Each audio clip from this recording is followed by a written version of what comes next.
Bismillahirrahmanirrahim. Assalamualaikum warahmatullahi wabarakatuh. Alhamdulillahi rabbil alamin. Wassalatu wassalamu ala asrafil anbiya'i wal mursalin. Wa ala alihi at-tahirin wa sahbihi al-mayyaminal muntajibin amma ba'du. Anak-anakku yang saya cintai, pada kesempatan kali ini kita bertemu lagi di kelas baru, yaitu kelas 12 dalam pembelajaran geografi. Untuk yang pertama kali saya ucapkan selamat kepada kalian semua karena telah naik di kelas baru, yaitu kelas 12. Semoga dengan naiknya kalian di kelas 12 juga turut naik juga pola pikir kita, turut naik juga semangatnya, motivasi, karena kelas 3 ini kelas yang urgent ataupun penting dalam penentuan nanti kalian setelah SMA ya, kemana. SMA setelah selesai maka kalian akan menapaki satu tangga yang baru, mau milih kuliah, mau milih kerja, hauza, dan lain-lain. Ada pilihan-pilihan yang nanti akan kalian pilih, dan mulai sekarang sudah kalian persiapkan dengan matang belajarnya, pemikirannya, dan juga ancang-ancang masa depan. Oke, anakku, marilah kita mulai pembelajaran kali ini. Pertama, kita buka dengan membaca Fatihah. Kita buka pembelajaran yang pertama kali di kelas 12 kali ini. Semoga kedepannya pembelajaran kita diberikan kelancaran, dan yang paling penting kita diberikan ilmu yang bermanfaat, barokah dan manfaat. Ilmu yang barokah dan manfaat itu nanti akan menemani kita untuk menapaki masa depan. Kita tidak tahu ilmu yang mana yang nanti mungkin bermanfaat ataupun barokah. Maka dari itu kita berikhtiar dan berdoa semoga Allah selalu memberikan keberkahan dan kemanfaatan dalam ilmu kita, dalam setiap pelajaran, dalam setiap pengetahuan, dan dalam setiap ilmu yang kita dapatkan. Marilah kita berdoa. Berdoa mulai.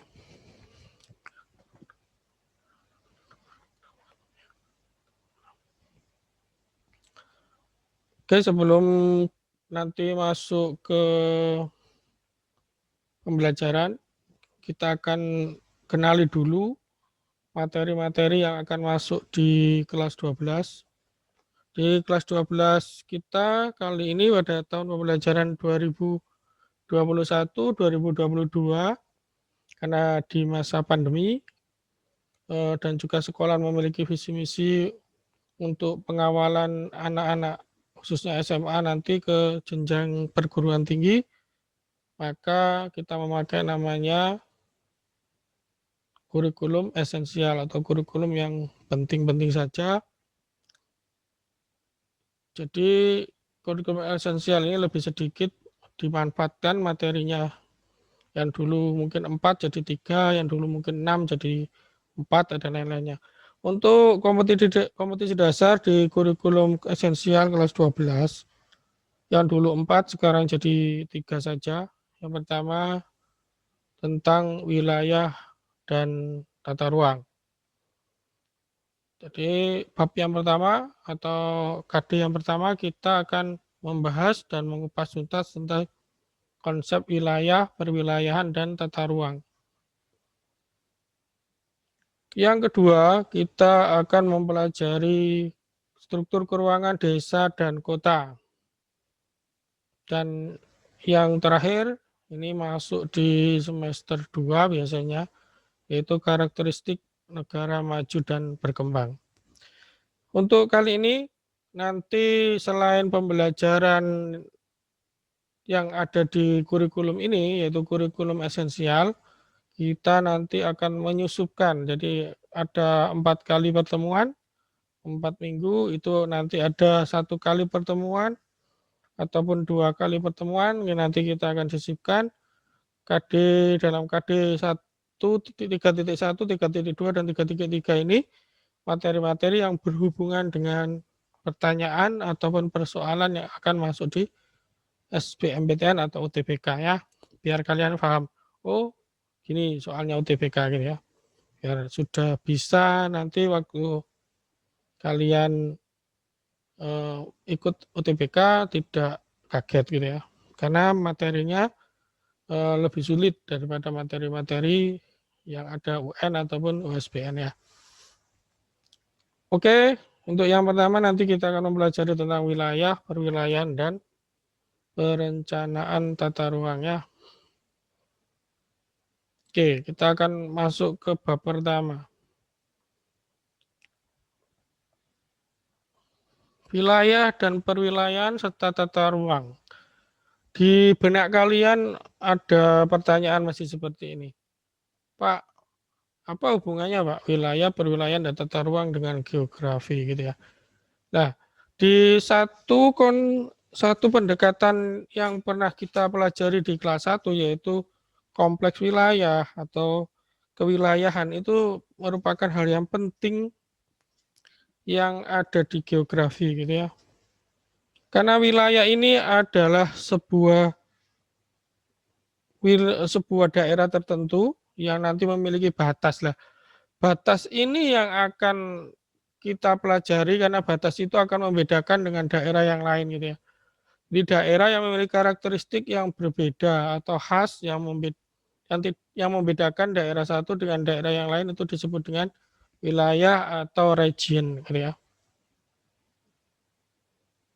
Jadi karena di permukaan bumi ini fenomena itu tidaklah sama, persebarannya juga tidak merata, maka ada wilayah-wilayah tertentu itu memiliki fenomena ataupun kenampakan ataupun karakteristik yang tidak sama dengan wilayah yang lain gitu ya. Oke, kita langsung saja mempelajari yang pertama pengertian apakah itu wilayah. Wilayah, wilayah bukan wilayah itu ya. Tapi wilayah ini dalam konsep wilayah daerah ya atau sebuah ya beda dengan kawasan. Kalau kawasan itu tujuannya tertentu itu kawasan ya. Daerah atau wilayah dengan tujuan tertentu itu disebut dengan kawasan. Jadi kawasan itu punya tujuan khusus didirikan untuk apa.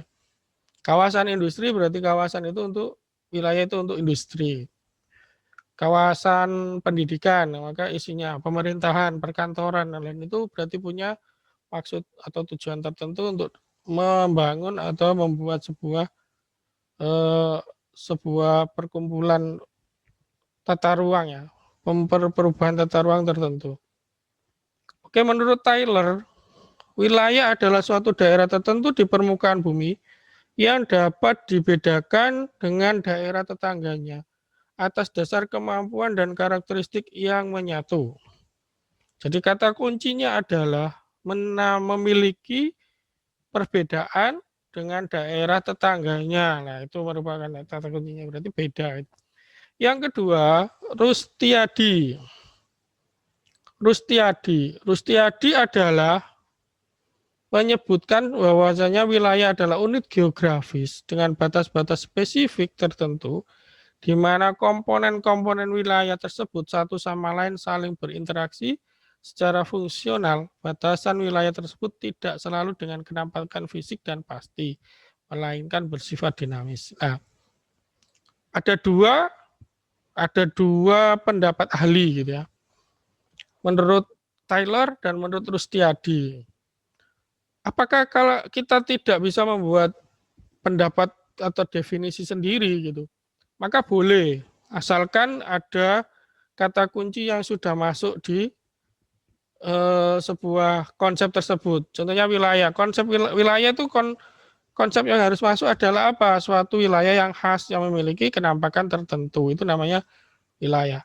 Kamu nanti kembangkan dengan bahasa yang lebih spesifik kayak Rustiadi itu lebih panjang, gitu, tidak masalah. Asalkan sudah punya yang namanya kata kunci, keyword.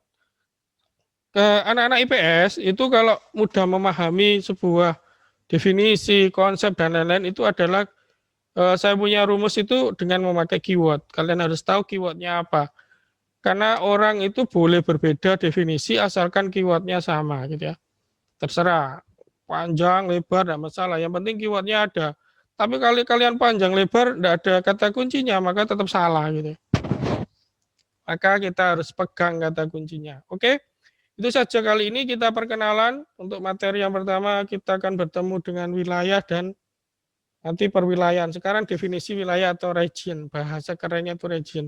Untuk tugasnya kalian harus mencari, kalau ini sudah ada Tyler, ada Rustiadi, Pak Ena menginginkan kalian mencari definisi ahli lagi, 2 atau 3 definisi, setelah itu kalian simpulkan dari 2 atau 3 definisi.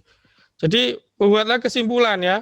Jadi selain Taylor dan Rustiadi, nanti ada beberapa ahli yang memiliki definisi wilayah. Jadi nanti kalian simpulkan.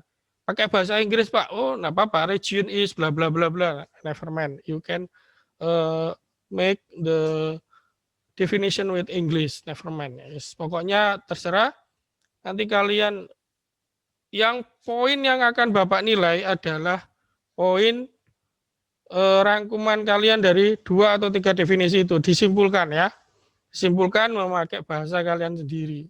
Jadi jangan sampai nyontek. Kalau nyontek ketahuan. Kenapa? Karena ini harus berbeda dengan satu anak dengan anak yang lain.